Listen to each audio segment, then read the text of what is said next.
Mon mari est rentré de chez sa mère et a annoncé, à partir de maintenant, ton salaire va sur ma carte. J'ai souri. D'accord. Alors je vais appeler ta mère tout de suite pour la féliciter. Mais quand il a entendu exactement ce que je lui ai dit au téléphone, son visage a changé instantanément.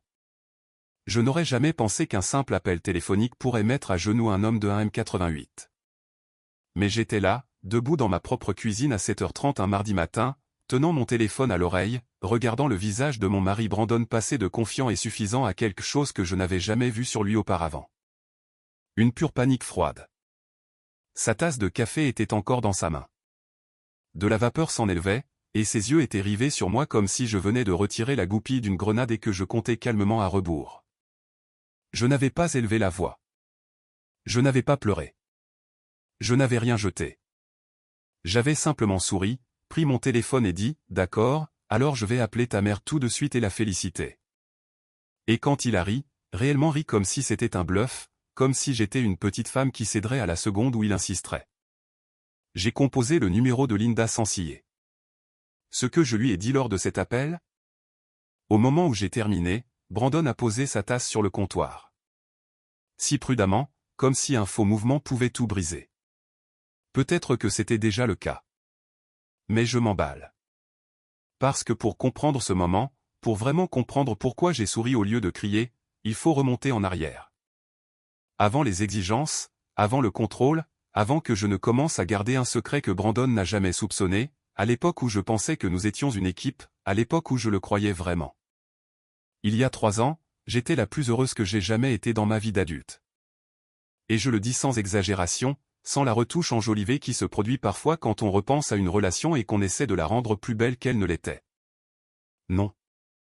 Il y a 3 ans, les choses allaient vraiment bien. Pas parfaites, mais bien de la manière qui compte. Stable, chaleureux et réel. Je m'appelle Ashley. Ashley Marie Callaway, bien que je me fasse appeler Ashley Mercé depuis 2 ans à l'époque, depuis que Brandon et moi nous sommes mariés lors d'une petite cérémonie en plein air en septembre près de Columbus, en Ohio. 43 invités, un quatuor à cordes, ma sœur Jennifer comme demoiselle d'honneur, et une réception qui a duré jusqu'à minuit.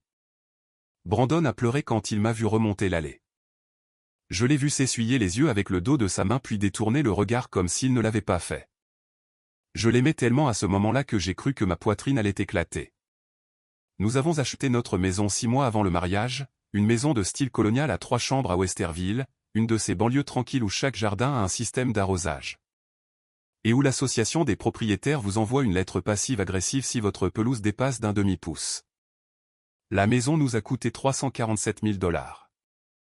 Nous avons versé un acompte de 69 000 $, mais 41 000 $ et les 28 000 $ de Brandon. Et nous avons partagé l'hypothèque à 50-50e. C'était l'accord. Tout à 50-50e. C'est ce que nous avions dit. C'est ce que je croyais. Je travaillais comme gestionnaire de compte senior dans une agence de marketing régionale appelée Apex Creative Group. Bonne entreprise, de solides avantages sociaux, un plan d'épargne retraite 401K avec une contribution de 4% de l'employeur que je maximisais depuis l'âge de 26 ans.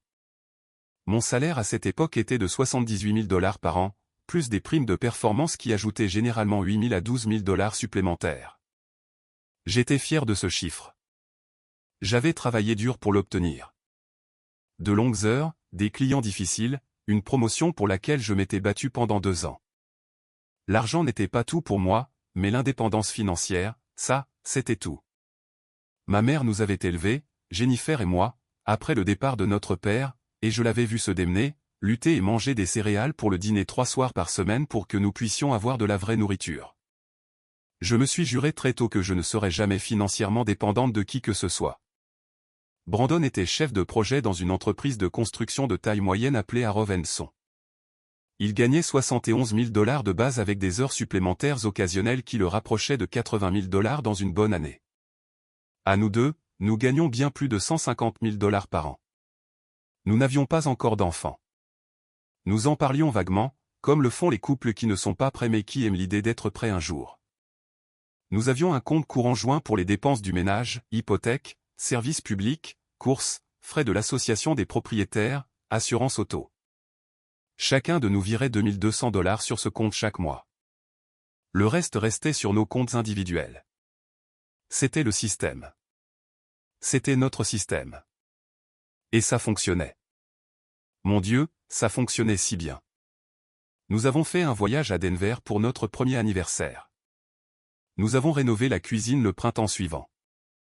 Nouveau comptoir, dosseret en carreaux de métro, un évier de ferme sur lequel je fantasmais sur Pinterest depuis 2 ans. Nous avons reçu Jennifer et son mari Marcus pour Thanksgiving, et Brandon a fumé une dinde pour la première fois, et il était si fier de lui qu'il a presque salué la table du dîner. Linda, la mère de Brandon, est venue pour Noël et est restée 5 jours, ce qui était honnêtement 4 jours de trop. Mais j'ai souri pendant tout ce temps parce que Brandon aimait sa mère, et j'aimais Brandon, et c'est ce qu'on fait. Linda vivait à environ 90 minutes dans une petite ville appelée Galena. Elle avait 63 ans, récemment retraitée du district scolaire où elle avait travaillé comme assistante administrative pendant 27 ans. C'était une petite femme avec des cheveux gris courts et des opinions sur tout. Comment je chargeais le lave-vaisselle, si j'utilisais le bon déterge, pourquoi la chambre d'enfant de Brandon méritait d'être préservée comme chambre d'amis et non transformée en mon bureau à domicile. Elle n'était pas cruelle. Elle n'était pas un monstre. Elle était juste présente. Plus présente que je ne l'aurais parfois souhaité. Et Brandon, malgré toute sa confiance au travail, se transformait en une personne complètement différente en présence de sa mère. Plus doux, plus conciliant, plus désireux de plaire. Je l'ai remarqué, bien sûr, mais je l'ai classé dans la catégorie des tendances inoffensives de fils à maman et je suis passé à autre chose. J'avais un bon mariage. J'avais une bonne carrière. J'avais une maison avec un évier de ferme et un mari qui a pleuré à notre mariage. De quoi y avait-il à s'inquiéter? De beaucoup de choses, s'est-il avéré. Mais je ne le savais pas encore. Le premier signe, et je veux dire le tout premier signe que quelque chose avait changé, est apparu un vendredi soir de fin janvier. Brandon était allé en voiture à Galena pour aider Linda avec quelque chose, un problème avec sa chaudière ou ses gouttières. Honnêtement, je ne me souviens pas de la raison exacte. Il faisait cela environ une fois par mois, ce qui était bien. J'utilisais ces week-ends en solo pour rattraper mon travail, appeler Jennifer, boire du vin sur le canapé sans que personne ne me demande ce que nous regardions. J'aimais ces week-ends, pour être honnête. Je ne me suis jamais senti coupable à ce sujet. Il est rentré à la maison le dimanche après-midi et quelque chose était différent. Je n'ai pas pu le nommer au début.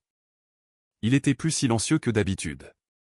Pas un silence de contrariété, mais un silence de réflexion, comme s'il avait ruminé quelque chose pendant tout le trajet du retour et ne l'avait pas encore digéré.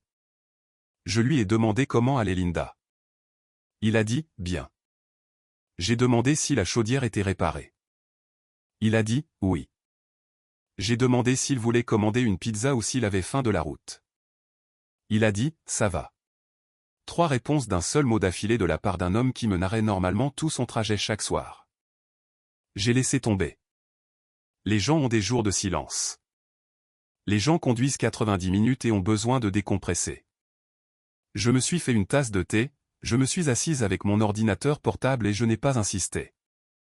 Mais ensuite, vers 21 h, il est entré dans le salon et s'est assis en face de moi, pas à côté de moi, en face de moi dans le fauteuil et a dit, « Eh, je veux parler de nos finances. » J'ai levé les yeux de mon écran. « D'accord, ai-je dit lentement. Qu'est-ce qu'il y a avec ça? » Il s'est penché en avant, les coudes sur les genoux. J'ai réfléchi.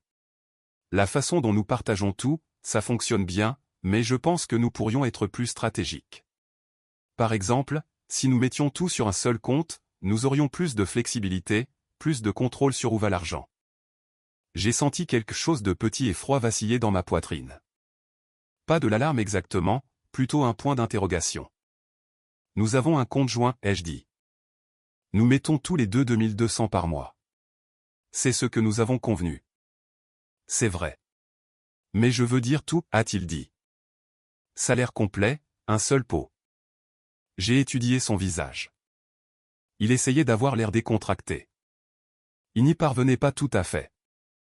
C'est un grand changement, ai-je dit. D'où ça vient? Il a haussé les épaules. Juste quelque chose à quoi je pensais. Il n'y avait pas pensé. Je connaissais Brandon. Quand il réfléchissait vraiment à quelque chose par lui-même, il venait me voir avec une feuille de calcul, avec des chiffres, avec un plan. Ce n'était pas ça. C'était quelque chose que quelqu'un d'autre lui avait dit, et il le testait à voix haute pour la première fois, pour voir comment ça tombait. Je savais exactement où il avait passé les 2 derniers jours. Je n'ai rien dit d'autre ce soir-là. J'ai hoché la tête et dit que nous pourrions en parler plus tard, et il a semblé satisfait de cela, et nous avons regardé la télévision et sommes allés nous coucher. Mais je suis resté allongé dans le noir longtemps après que sa respiration se soit ralentie, fixant le plafond, sentant cette petite chose froide dans ma poitrine devenir juste un peu plus lourde. Ce n'était pas rien. Je savais que ce n'était pas rien, mais je n'avais aucune idée, pas même l'ombre d'une idée, de jusqu'où cela allait aller. La conversation n'a pas repris ce dimanche soir. Brandon a laissé tomber le sujet de la même manière qu'il a laissé tomber son sac de voyage près de la porte d'entrée, comme si c'était juste une autre chose à gérer plus tard. Et je l'ai laissé faire. Je me suis dit que j'étais intelligente, que je lui donnais de l'espace, que je ne réagissais pas de manière excessive à ce qui pourrait vraiment n'être rien. Mais la vérité, c'est que j'avais peur. Pas de lui, pas encore, mais de ce que le fait de résister pourrait révéler. Parfois, on sent une fissure dans le mur, et on ne tape pas dessus parce qu'on a peur de ce qui est creux derrière. Février est arrivé et est reparti. Brandon a fait 2 autres voyages à Galina. Il était plus silencieux à chaque fois qu'il rentrait à la maison, plus distrait. Il a commencé à se coucher plus tard que moi, assis à la table de la cuisine avec son téléphone. Et quand je sortais pour prendre de l'eau à 23h ou à minuit, il retournait l'écran très légèrement. Pas de façon spectaculaire, pas d'une manière qu'il pensait que je remarquerais, mais j'ai remarqué. Je remarquais toujours. Je n'ai juste rien dit encore. La 2e conversation sur l'argent a eu lieu un mercredi de début mars. Nous faisions la vaisselle après le dîner, ce qui était l'un de ces petits rituels domestiques qui semblaient autrefois confortables et qui maintenant ressemblaient à une scène sur laquelle je jouais. Brandon lavait, je séchais. Il me tournait le dos quand il a commencé à parler. J'ai regardé quelques comptes d'épargne, a-t-il dit. À haut rendement. Si nous combinions nos revenus en un seul endroit, nous pourrions en fait gagner quelque chose sur le solde. J'ai continué à sécher la même assiette que j'avais déjà séchée. Nous avons nos comptes d'épargne individuels, ai-je dit. Mais séparés, a-t-il dit. Séparés, ça ne compose pas de la même manière. Brandon, j'ai posé l'assiette. De quoi s'agit-il vraiment? Il s'est retourné et s'est appuyé contre l'évier. Il avait ce regard sur son visage, celui que j'avais commencé à appeler en privé son visage de Galina. Un peu raide autour de la mâchoire, les yeux légèrement trop fixes, comme s'il se concentrait pour les garder fixes. Je pense juste, a-t-il dit, qu'un couple marié devrait avoir ses finances entièrement fusionnées. Comme vraiment fusionnées. Ça montre la confiance. Le voilà, le mot. La confiance. Ce mot utilisé comme une arme sous forme de question avant même que j'aie dit non. Nous nous faisons confiance, ai-je dit prudemment. Nous avons un compte joint. Nous partageons l'hypothèque. Nous. Ashley. Il m'a coupé. Pas grossièrement, mais fermement. Ma mère parlait de la façon dont elle et mon père le faisaient. Tout dans un seul pot. Pas de à lui et à elle, juste à nous au point. J'ai pris une lente inspiration par le nez. Son père était parti quand Brandon avait 11 ans. Leur arrangement financier s'était terminé par un divorce contentieux et Linda passant 3 ans à se battre pour une pension alimentaire. Mais je n'ai pas dit ça. J'ai juste dit, je vais y réfléchir. Et j'ai repris l'assiette et j'ai fini de la sécher. Cette nuit-là, je suis resté au lit à nouveau, à fixer le plafond à nouveau, et j'ai pris une décision silencieuse. Pas une décision spectaculaire, pas un plan exactement, juste une décision de faire attention, de commencer à documenter, d'arrêter de supposer le meilleur et de commencer à chercher la vérité. J'ai ouvert l'application Notes sur mon téléphone et j'ai tapé la date, puis j'ai tapé, il en a reparlé, 2e fois. Même cadre, même source. Et puis j'ai posé mon téléphone face contre la table de nuit et j'ai fermé les yeux. Mars s'est transformé en avril. Les conversations sur l'argent sont devenues un goutte à goutte lent, pas assez constant pour se disputer, pas assez rare pour oublier. Une fois par semaine environ, Brandon abordait le sujet sous un angle différent. Parfois, c'était une question de simplicité. Parfois, il s'agissait de planifier l'avenir, pour les enfants, pour quand les choses deviendraient plus compliquées. Une fois, et c'est celle qui m'a retourné l'estomac, il a parlé de mon salaire spécifiquement. Tu gagnes plus que moi, a-t-il dit. Nous étions dans la voiture, en revenant d'un magasin de bricolage, ce qui semblait étrangement approprié. Pas de beaucoup, mais c'est le cas. Il serait plus logique de tout acheminer via un seul compte et je pourrais gérer le budget. J'ai tourné la tête et je l'ai regardé. Tu veux gérer le budget? Je suis bon avec les chiffres, a-t-il dit. Moi aussi, ai-je dit. Je suis gestionnaire de compte senior, Brandon. Je gère des budgets pour des clients qui valent 10 fois ce que nous gagnons à nous deux. Il a ri. Je ne dis pas que tu es mauvaise avec l'argent. Je dis que ce serait plus efficace. Efficace, ai-je répété. Ouais. Je n'ai pas ri. Je me suis juste retourné vers la fenêtre et j'ai regardé les banlieues de l'Ohio défiler. Et j'ai pensé, voilà. Voilà la vraie phrase sous toutes les autres phrases. Il voulait gérer le budget. Il voulait être celui qui décidait où l'argent allait. Il voulait mon salaire sur sa carte, bien qu'il ne l'ait pas encore dit. Pas avec ces mots. Pas encore. Je suis rentré à la maison cet après-midi-là et j'ai fait quelque chose que je remettais à plus tard depuis 2 mois. J'ai appelé ma sœur Jennifer. Jennifer a 4 ans de plus que moi et a la subtilité émotionnelle d'une corne de brume, ce que je dis entièrement comme un compliment. Elle ne fait pas dans le vague. Elle ne fait pas dans le « eh bien, peut-être qu'il a juste ». Elle écoute exactement ce que vous dites et ensuite elle vous dit ce qu'elle pense vraiment et vous pouvez vous disputer avec elle, mais vous ne pouvez pas la forcer à prétendre qu'elle pense quelque chose de différent. Je lui ai tout dit. La première conversation, la deuxième conversation, la conversation en voiture, la façon dont il rentrait de Galina différent, la façon dont il disait le mot confiance comme si c'était un test que j'étais en train d'échouer. La façon dont il avait commencé à tourner l'écran de son téléphone très légèrement quand j'entrais dans la pièce. Jennifer est restée silencieuse un moment après que j'ai fini. C'est comme ça que j'ai su que c'était sérieux, quand Jennifer devenait silencieuse. Ashley, a-t-elle finalement dit, tu as 41 000 $ dans cette maison. Tu as un 401K. Tu as des économies individuelles. Tu as une indépendance financière que tu as construite toi-même à partir de rien. N'abandonne pas ça parce que Linda lui a mis des idées dans la tête. Il ne me l'a pas vraiment demandé, ai-je dit. Il te le demande depuis 2 mois, a-t-elle dit. Il le fait juste lentement. Je n'ai pas répondu à ça. Écoute, a-t-elle dit, plus doucement maintenant. Je pourrais me tromper. Marcus et moi avons un système entièrement joint et ça marche très bien pour nous. Mais Marcus n'est pas rentré de chez sa mère avec une nouvelle philosophie financière.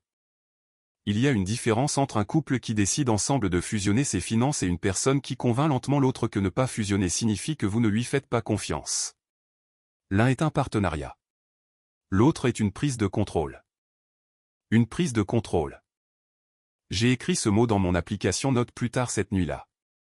Je l'ai souligné une fois. Le mois de mai a été le moment où les choses ont commencé à se cristalliser en quelque chose de plus dur et de plus froid que ce que je m'étais permis de reconnaître auparavant. Brandon a cessé d'être indirect.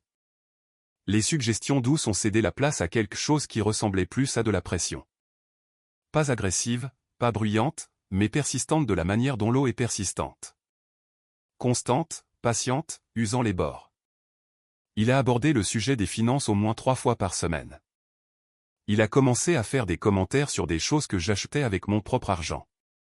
Une nouvelle paire de chaussures de course, un cadeau d'anniversaire pour Jennifer, un soin du visage que j'avais programmé dans un spa à Dublin.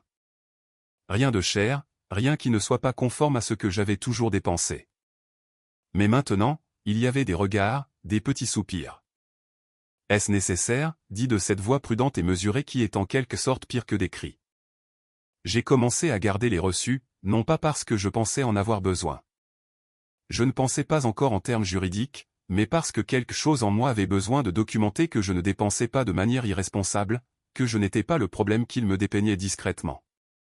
Puis, dans la 2e semaine de mai, Brandon est retourné à Galina. Il est parti du vendredi au dimanche, comme toujours. J'ai profité du week-end pour appeler mon service des ressources humaines et poser une question que je n'avais jamais eu de raison de poser auparavant.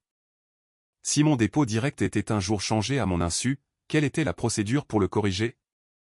La femme à qui j'ai parlé était amicale et serviable et a probablement pensé que j'étais juste minutieuse.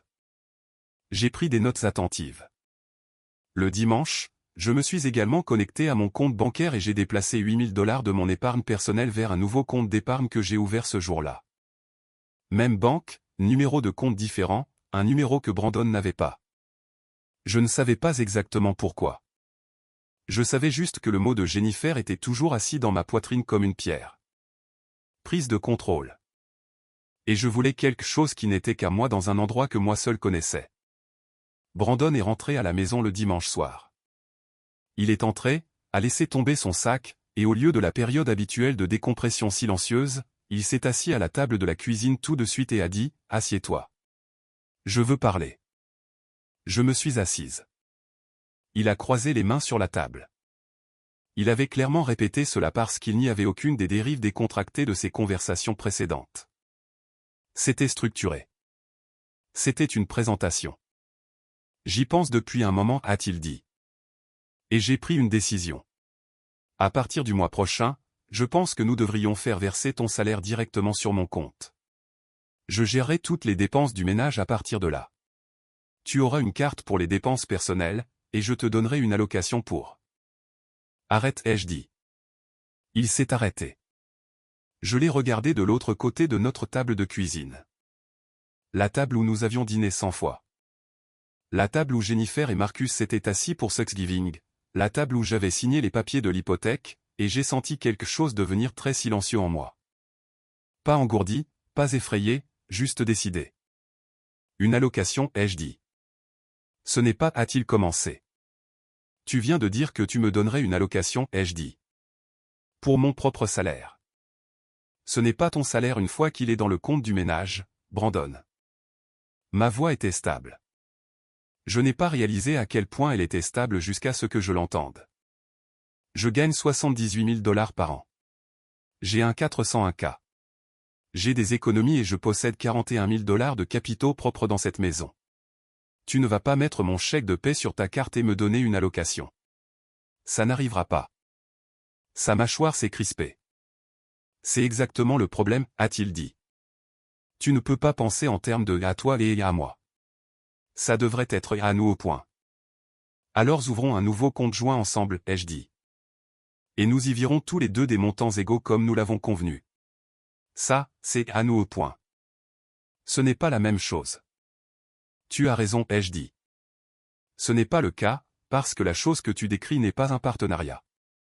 C'est toi qui contrôles mon argent. Il s'est levé de la table. Pas violemment. Il a juste poussé sa chaise en arrière et s'est levé. Et il m'a regardé avec une expression que je n'avais jamais vue sur son visage auparavant. Pas de la colère exactement, de la déception.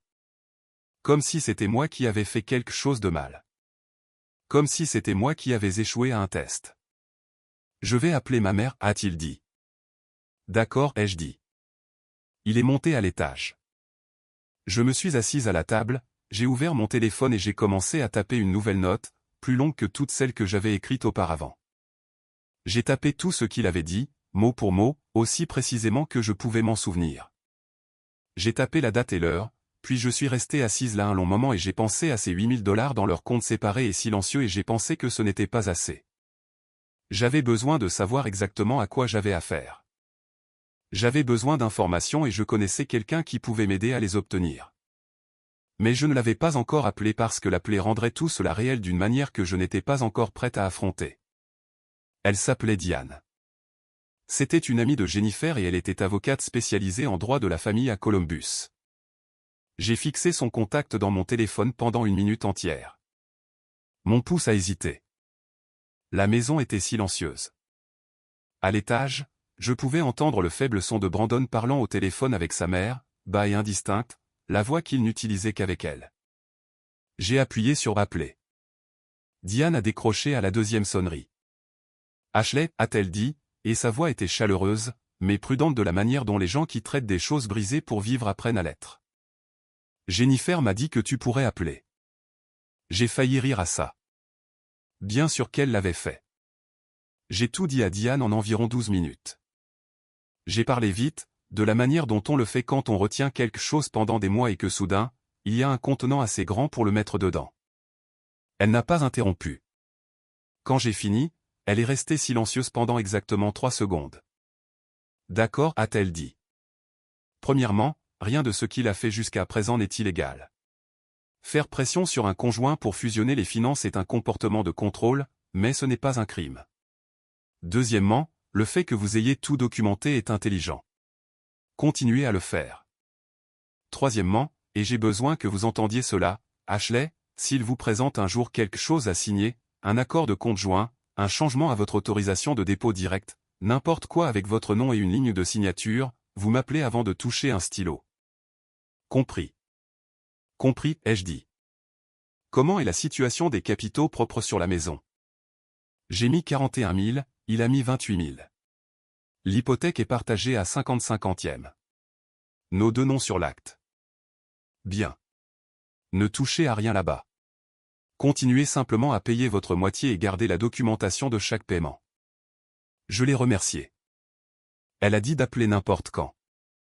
J'ai raccroché et je suis resté assise dans la cuisine silencieuse un long moment, écoutant la voix de Brandon, murmurant toujours à l'étage, et j'ai senti quelque chose changer dans ma poitrine. Pas du soulagement exactement, mais quelque chose d'adjacent, comme si j'avais enfin allumé une lumière dans une pièce où je tâtonnais dans le noir. Juin est arrivé et Brandon a intensifié la pression. Il n'a pas crié. Il n'a pas menacé. Il a fait quelque chose de plus suffocant que l'un ou l'autre de ces choses. Il est devenu implacablement, épuisamment raisonnable. Chaque conversation revenait aux finances. Chaque dîner, chaque trajet en voiture, chaque dimanche matin autour d'un café, il avait de nouveaux angles, de nouveaux cadres, de nouvelles statistiques qu'il avait clairement lues quelque part en ligne ou obtenues de sa mère. Il a parlé d'unité financière et d'efficacité domestique et m'a dit une fois, de manière mémorable, que les couples qui gardaient des comptes séparés avaient des taux de divorce plus élevés, une statistique que je suis presque certaine qu'il a inventée. J'ai continué à documenter. J'ai continué à faire attention. J'ai déplacé $6 000 de plus sur mon compte séparé, le portant à $14 000. J'ai appelé Diane 2 fois de plus, les 2 fois juste pour réfléchir à voix haute. Elle a écouté, m'a donné des conseils spécifiques, et a dit une fois quelque chose que j'ai noté et regardé souvent. Vous n'êtes pas paranoïaque. Vous êtes préparé. Il y a une différence. La dernière semaine de juin, Brandon est de nouveau allé à Galina. Il est parti le samedi et le dimanche.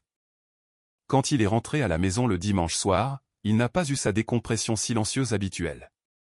Il est entré, a laissé tomber son sac, et avant que je puisse même dire bonjour, il m'a regardé de l'autre côté de la cuisine et a dit, « J'ai pris une décision. » J'ai posé le verre que je tenais, je l'ai posé prudemment sur le comptoir.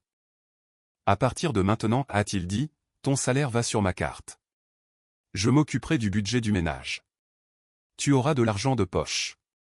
Je pense à 400 par mois pour les affaires personnelles. » Le chiffre m'a frappé comme une gifle. 4 cents par mois sur un salaire de $78 000. 400 $ pour vivre avec de l'argent que j'avais gagné dans un pays où un seul plein d'essence coûtait $60. Je l'ai regardé. Il se tenait dans l'embrasure de la porte entre la cuisine et le hall d'entrée. Et il avait de nouveau cette expression, le visage de Galina, sauf que maintenant il était plus dur, plus déterminé, comme s'il avait pris sa décision il y a des heures, et que le trajet du retour n'avait servi qu'à la solidifier. 400 $, ai-je dit. Pour les dépenses personnelles, a-t-il dit, tout le reste va au ménage. Brandon, ai-je dit, et ma voix était si calme qu'elle m'a surprise. Tu viens de me dire que tu vas prendre mon chèque de paie et me donner une allocation de 400 $ par mois. Ce n'est pas prendre. Comment appellerais-tu ça? Il a croisé les bras. J'appellerais ça gérer un ménage comme des adultes. Quelque chose qui s'était enroulé dans ma poitrine pendant 6 mois est devenu complètement, parfaitement immobile. D'accord, ai-je dit. Il a cligné des yeux. Il ne s'y attendait pas. D'accord, a-t-il répété. D'accord, ai-je dit à nouveau. Alors je vais appeler ta mère tout de suite et la féliciter. Il a réellement ri. C'était un son court et confus, comme s'il n'était pas sûr que ce soit drôle ou non. Qu'est-ce que ça veut dire? Je prenais déjà mon téléphone. Ashley. J'ai trouvé le contact de Linda. J'ai appuyé sur appeler. Je l'ai mis sur haut-parleur, je l'ai posé sur le comptoir entre nous, et j'ai croisé les bras. Ça a sonné 2 fois. 3 fois. Puis la voix de Linda, chaleureuse et un peu trop enjouée. Brandon, mon chéri, c'est Ashley. Linda, ai-je dit, je t'appelle parce que je voulais te donner des nouvelles. Une demi-seconde de pause. Oh, Ashley, comment vas-tu, ma chérie? Je vais bien, merci. Je voulais te faire savoir que Brandon et moi venons d'avoir une conversation très importante sur nos finances, et j'ai pensé que tu devrais être la première à le savoir puisque je comprends que tu le conseilles à ce sujet. La main de Brandon s'est tendue vers le téléphone. Je l'ai ramassé en douceur et j'ai reculé d'un pas. Oh, eh bien, je veux dire, je juste a commencé Linda. Brandon vient de m'informer, ai-je dit, en gardant ma voix complètement égale.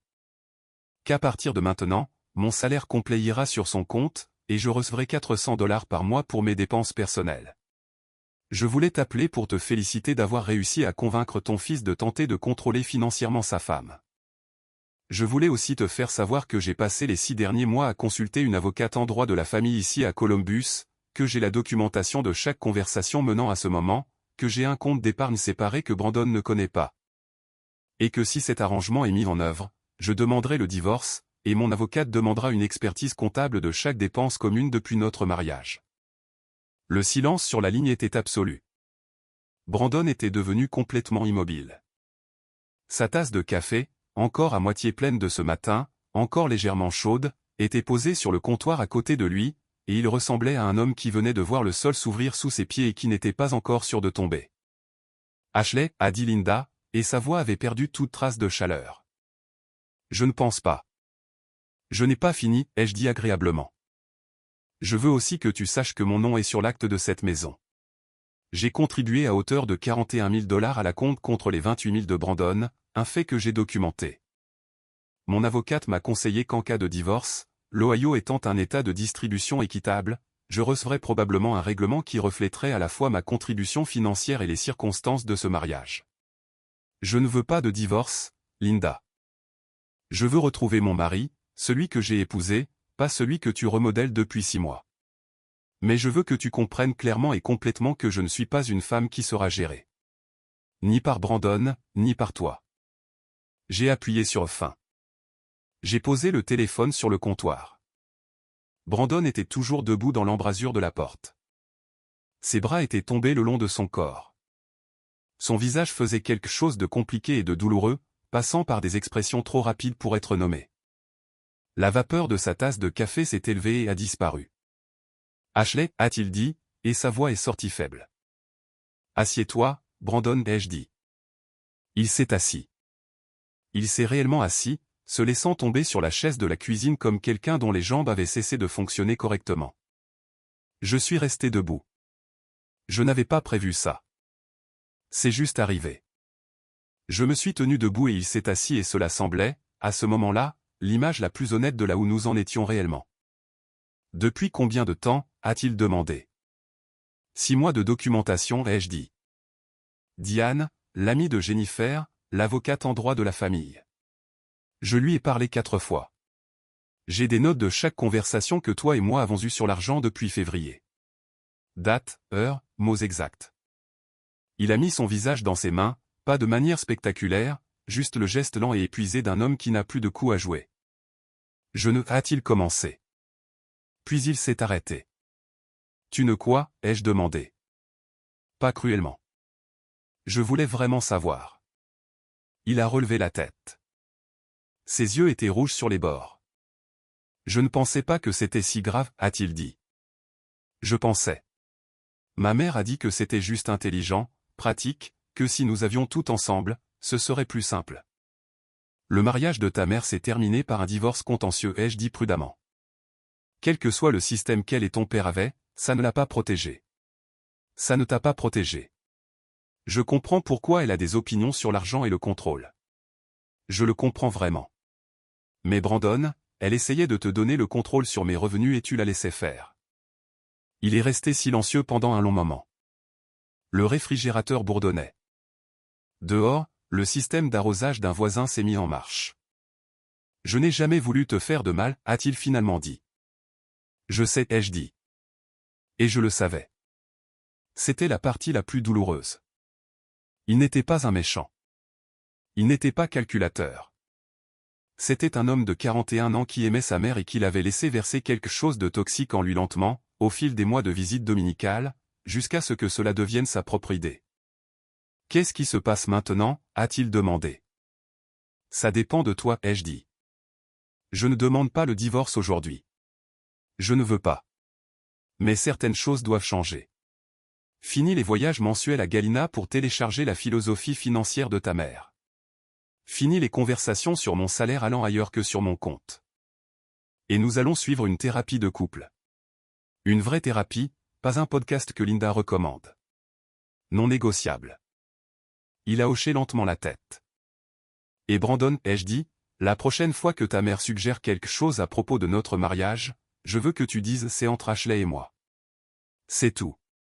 C'est toute la phrase. » Il m'a regardé, de l'autre côté de la table de la cuisine, la table où il s'était assis il y a 2 heures avec les mains croisées et sa présentation préparée, et quelque chose sur son visage s'est fissuré d'une manière que je n'avais pas vue depuis le jour de notre mariage. Quand il s'était essuyé l'œil avec le dos de sa main et avait détourné le regard. « Je suis désolé, a-t-il dit, et c'est sorti brut et réel, comme le font les excuses quand elles ne sont pas répétées. Je me suis assise en face de lui, pas à côté de lui. Je n'en étais pas encore là, mais en face de lui où je pouvais voir son visage. Je sais, ai-je dit à nouveau. Nous avons commencé la thérapie 3 semaines plus tard avec une thérapeute nommée Dr. Patricia Owens, dont le bureau se trouvait dans un immeuble près de High Street à Columbus. Brandon s'est assis à cette première séance les mains sur les genoux et a dit au Dr. Owens qu'il avait essayé de prendre le contrôle des finances de sa femme sur la suggestion de sa mère. Il l'a dit simplement, sans l'adoucir. Ça lui a coûté quelque chose de le dire. J'ai vu que ça lui coûtait. Linda m'a appelé une fois de plus environ 2 semaines après l'appel téléphonique. J'ai laissé sonner jusqu'à la messagerie vocale. Son message durait 6 minutes et couvrait beaucoup de terrain. Sentiment blessé, malentendu, le fait qu'elle n'avait toujours voulu que le meilleur pour son fils. Je l'ai écouté une fois, j'ai envoyé un résumé en 3 paragraphes à Jennifer par texto, et je l'ai supprimé. Je n'ai pas rappelé. Le compte d'épargne séparé existe toujours. Il y a $19 000 dessus maintenant. Je n'ai pas l'intention de le fermer. Diane, que je consulte encore 2 fois par an juste parce que, m'a dit une fois que l'indépendance financière n'est pas de la méfiance, c'est de la dignité. J'ai cette phrase sur un post-it à l'intérieur de mon tiroir de bureau depuis 8 mois. Brandon et moi sommes toujours mariés. Je veux être honnête sur ce que cela signifie. Ce n'est pas la chaleur facile de ces 2 premières années. C'est quelque chose de plus durement gagné et de plus délibéré. Certaines semaines sont vraiment bonnes. Certaines semaines, les vieux ressentiments refont surface et nous devons les travailler dans le bureau du Dr. Owens pendant qu'elle pose des questions qui nous mettent tous les deux mal à l'aise. C'est à cela que ressemble réellement la réparation. Pas une seule conversation qui arrange tout, mais une centaine de conversations plus petites qui reconstruisent lentement quelque chose qui a été brisé. J'ai toujours les entrées de l'application Notes. Toutes, de cette première nuit de février où j'ai tapé, il en a reparlé jusqu'au matin après l'appel téléphonique. Je ne les lis pas souvent, mais je les garde comme on garde une cicatrice, non pas pour s'y attarder, mais pour se souvenir qu'on a guéri. Ma mère m'a appelé à Thanksgiving dernier, après le dîner, quand Jennifer et Marcus étaient rentrés chez eux et que Brandon nettoyait dans la cuisine. Elle a demandé comment ça allait. J'ai dit, mieux. Elle a demandé ce qui s'était passé. Elle avait entendu des bribes de Jennifer, assez pour s'inquiéter. Je lui ai raconté la version courte, que quelqu'un avait essayé de me prendre quelque chose et que je ne l'avais pas laissé faire. Elle est restée silencieuse un moment. Puis elle a dit, bien, ma fille. J'ai 36 ans. J'ai un évier de ferme, un 401K que je maximise depuis mes 26 ans, $19 000 sur un compte à mon seul nom, et le numéro de téléphone d'une avocate en droit de la famille enregistré dans mes contacts soudés, juste après le papa et avant Diane, appelé avant de signer quoi que ce soit. J'ai pensé à l'indépendance financière depuis que j'étais une petite fille regardant ma mère manger des céréales pour que Jennifer et moi puissions avoir de la vraie nourriture. Je l'ai construite lentement, prudemment, par moi-même. Et quand quelqu'un a essayé de me la prendre, pas avec la force, pas avec une voix élevée, mais avec de la patience et de la pression, et le goutte à goutte lent d'une mauvaise idée répétée jusqu'à ce qu'elle commence à paraître raisonnable. Je n'ai pas crié. Je n'ai pas cédé. J'ai pris mon téléphone et j'ai passé un appel. Et j'ai laissé la vérité faire ce que la vérité fait quand on arrête enfin de protéger les gens d'elle. Il y a des choses qu'on ne récupère pas une fois qu'elles sont parties. Je me suis assuré que la mienne n'en faisait pas partie.